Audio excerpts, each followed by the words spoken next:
La Passion selon Anne-Catherine Emmerich, 16e jour. Jésus devant Pilate.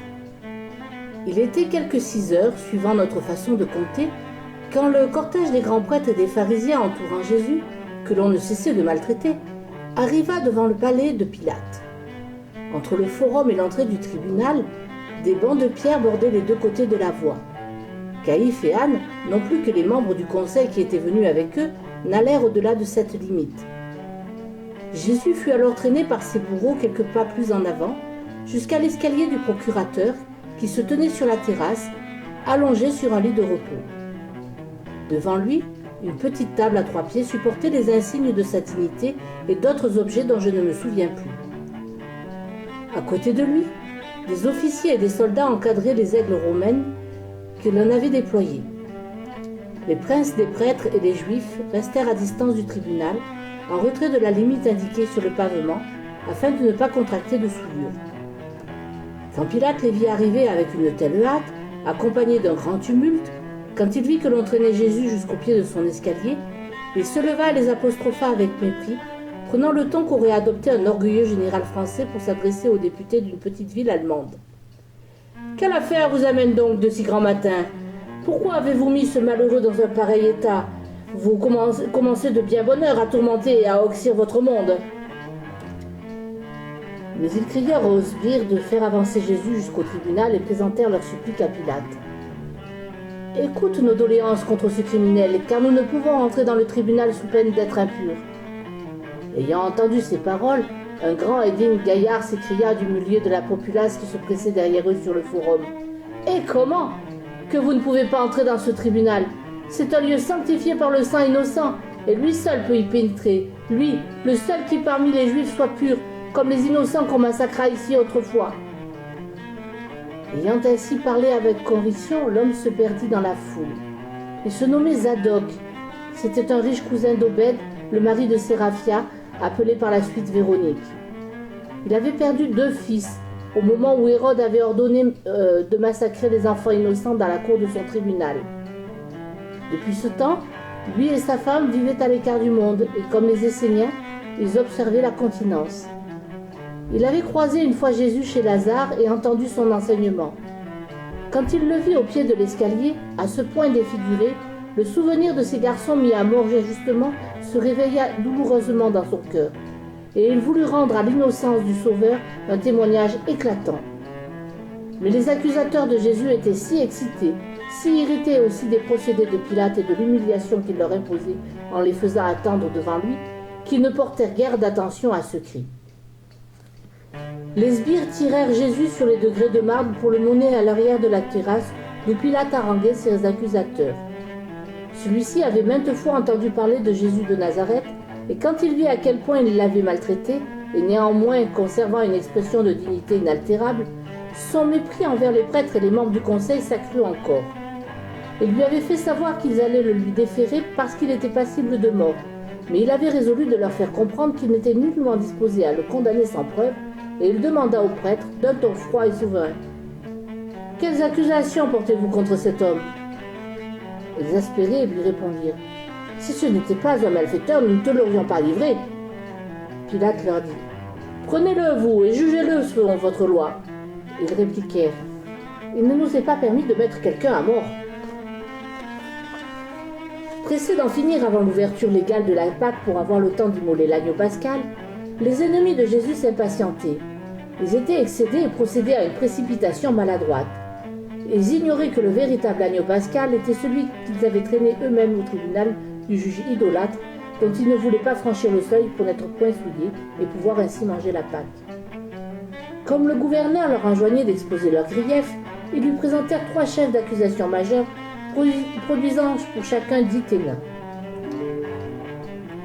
Ces accusations devaient, selon eux, faire considérer Jésus comme un ennemi de César et déterminer Pilate à prononcer la sentence fatale qu'ils ne pouvaient porter eux-mêmes, leur juridiction ne s'étendant guère au-delà de la sphère religieuse. Ils crièrent « C'est un agitateur qui séduit le peuple et trouble la paix en l'incitant à la révolte. » Et ils produisirent quelques témoignages à ce sujet. Puis ils dirent « Il parcourt le pays pour y organiser de grands rassemblements. Il viole la loi du sabbat en opérant des guérisons ce jour-là. » Pilate les interrompit, ironique. On voit bien que vous n'êtes pas malade, sinon ces guérisons ne vous irriteraient pas de la sorte. Il ne se laisse pas démonter. Il fourvoie le peuple avec ses enseignements répugnants. Ainsi, il dit que l'on doit manger sa chair et boire son sang pour avoir la vie éternelle. Outré de la fureur avec laquelle est proférée cette accusation, Pilate regarda ses officiers en souriant et adressa au prêtre des propos piquants tels que celui-ci. Il semble bien pourtant que vous adhériez à sa doctrine et que vous désiriez vivement obtenir la vie éternelle, car vous me semblez fort pressé de vous repaître de sa chair et de son sang. Ils exposèrent le deuxième chef d'accusation. Jésus incite le peuple à ne pas payer l'impôt à César. Pilate leur coupa sèchement la parole. N'était-il pas chargé tout particulièrement de ce genre de choses ? C'est un mensonge éhonté, je suis quand même mieux placé que vous pour savoir de quoi il retourne sur ce point. Mais les Juifs couvrirent de sa voix de leur hurlement, et les prêtres se hâtèrent de passer au troisième grief. Ce misérable d'extraction obscure et équivoque a réussi à se faire un grand nombre de partisans et il a maudit Jérusalem. Il fait courir des bruits inquiétants dans le peuple en racontant des paraboles à double sens sur un roi qui prépare les noces de son fils. Un jour, la populace qu'il avait rassemblée sur la montagne a voulu le faire roi, mais il a estimé cet enthousiasme prématuré et il est allé se cacher. Ces derniers jours, cependant, il a montré davantage ses véritables ambitions.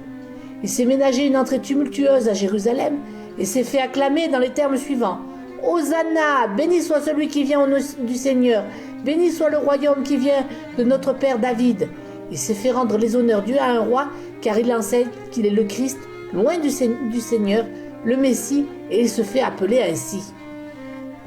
Là encore, ils produisirent des témoins. Ayant entendu que Jésus se faisait appeler Christ et roi des Juifs, Pilate demeura songeur. Il quitta la terrasse et se retira dans la pièce attenante, jetant au passage un regard profond sur Jésus, et il ordonna aux gardes de le lui amener. Pilate était un païen superstitieux, à l'esprit indécis, facile à troubler. Il avait vaguement entendu parler d'enfants de ces dieux qui avaient vécu sur la terre, et n'ignorait pas non plus que, dans les temps reculés, les prophètes des Juifs avaient annoncé la venue d'un oint du Seigneur, un roi qui serait leur libérateur et leur sauveur.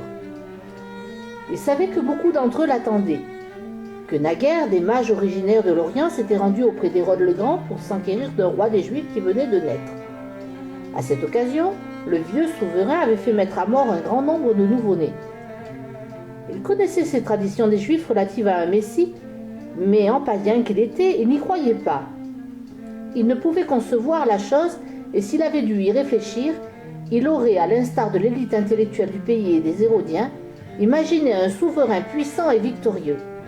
Aussi lui sembla-t-il parfaitement grotesque qu'on attribue de tels desseins à cet homme qui comparaissait devant lui dans un tel état d'abaissement, de misère et de souffrance, et qu'on l'accuse de se donner pour Messie et pour roi. Mais les ennemis de Jésus, ayant présenté cela comme autant d'atteinte à la dignité et aux droits de l'empereur, il ordonna qu'on lui amenât Jésus afin de l'interroger. Le considérant avec étonnement, il lui demanda « Tu es le roi des Juifs ?»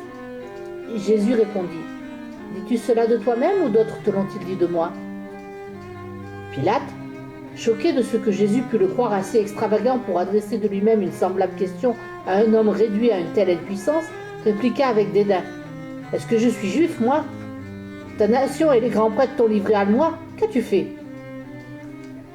Alors Jésus déclara solennellement. « Mon royaume n'est pas de ce monde. Si mon royaume était de ce monde, mes gens m'auraient combattu pour que je ne sois pas livré aux Juifs. Mais mon royaume n'est pas d'ici. » Pilate fut quelque peu troublé par ces paroles. Il lui demanda d'un ton plus grave. « Donc tu es roi ?»« Tu le dis, je suis roi. Je ne suis né et je ne suis venu dans le monde que pour rendre témoignage à la vérité. Quiconque est de la vérité écoute ma voix. » Pilate le regarda et se levant, il conclut. « La vérité ? Qu'est-ce la vérité ?» Ils échangèrent encore quelques propos que je ne me rappelle pas, puis Pilate revint sur la terrasse. Certes, il ne comprenait pas Jésus, mais au moins il avait l'assurance qu'il n'était pas un roi susceptible de porter atteinte aux droits de l'empereur, puisqu'il ne revendiquait aucun royaume de ce monde. César se souciait fort peu des royaumes de l'au-delà. De la terrasse, Pilate s'adressa alors au grand prêtre. « Je ne trouve en lui aucun motif de condamnation. » À ces paroles, les ennemis de Jésus ne purent contenir leur fureur. Ils déversèrent un torrent d'accusations contre lui. Lui restait silencieux, priant pour ces malheureux. Pilate se tourna vers lui. « N'as-tu rien à répondre à ces accusations ?» Jésus ne dit rien. De plus en plus étonné, Pilate reprit. « Je vois bien qu'il use de mensonges contre toi. » Il employa à la place de mensonge un autre terme dont je ne me souviens plus. Les grands prêtres ne désarmaient pas, ils vociféraient. « Comment, tu ne trouves en lui aucun motif de condamnation, aucune faute?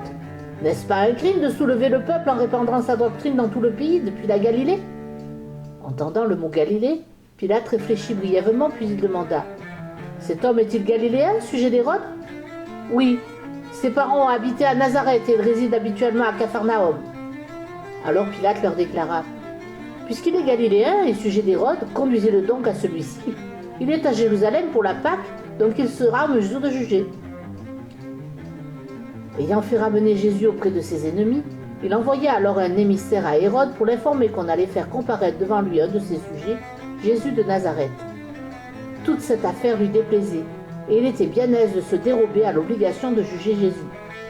De plus, il était mu par une arrière-pensée politique.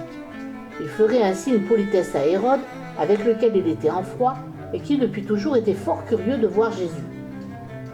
Les ennemis du Seigneur, irrités au plus haut point d'être renvoyés par Pilate en présence de tout le peuple et de devoir aller chez Hérode, retournèrent leur fureur contre Jésus. On le lia de nouveau, on le traîna en l'accablant de coups et d'insultes à travers la foule qui se pressait sur le forum jusqu'à une rue menant au proche palais d'Hérode. Claudia Procla, la femme de Pilate, avait envoyé un domestique dire à son époux qu'elle désirait vivement lui parler. Pendant qu'on conduisait Jésus devant Hérode, elle se tint en retrait vers une galerie et avec un grand trouble, le cœur serré, elle regarda partir le cortège.